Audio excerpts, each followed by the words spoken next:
Christine Bravo avait fait savoir dans Les Grosses Têtes, dont elle est l'une des pensionnaires régulières, qu'elle avait prévu d'épouser son amoureux Stéphane Bachot au mois de juin. Laurent Ruquier avait par la suite précisé que les noces auraient lieu en Corse, où Christine Bravo et sa moitié se sont installées il y a peu. Et si est finalement ce samedi 11 juin 2022 que se sont déroulées les noces tant attendues. La grande et heureuse nouvelle a été révélée par l'animateur Jordan Deluxe sur son compte Instagram. Ce dernier était aux premières loges et n'a pas manqué de partager les moments forts de la cérémonie dans sa story. Dans les multiples vidéos publiées, on découvre que Christine Bravo était habillée en blanc, tout comme Stéphane qui avait ajouté une petite touche de rose à sa tenue, par le biais de sa cravate. Avec un bouquet de roses blanches à la main, l'ex-animatrice de l'émission Culte Union Libre a prononcé un franc oui devant Monsieur le maire, lors de la cérémonie civile organisée en extérieur.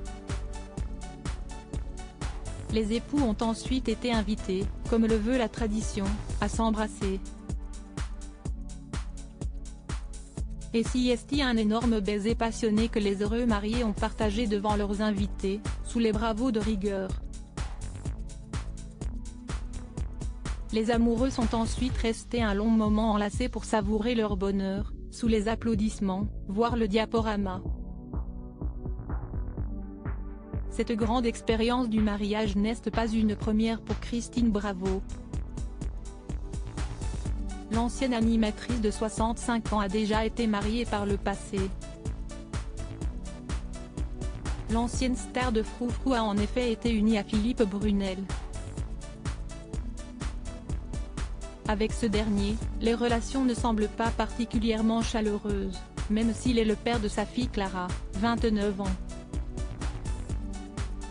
Pour preuve, son récent coup de gueule sur les réseaux sociaux concernant ses droits à la retraite et le fait qu'on lui demandait dans la paperasse à remplir, le numéro de sécu de son ex-mari,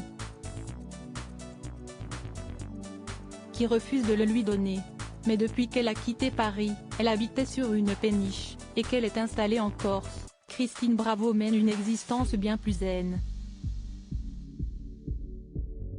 Ceux qui la suivent sur Instagram le savent, la vie est douce sur l'île de beauté.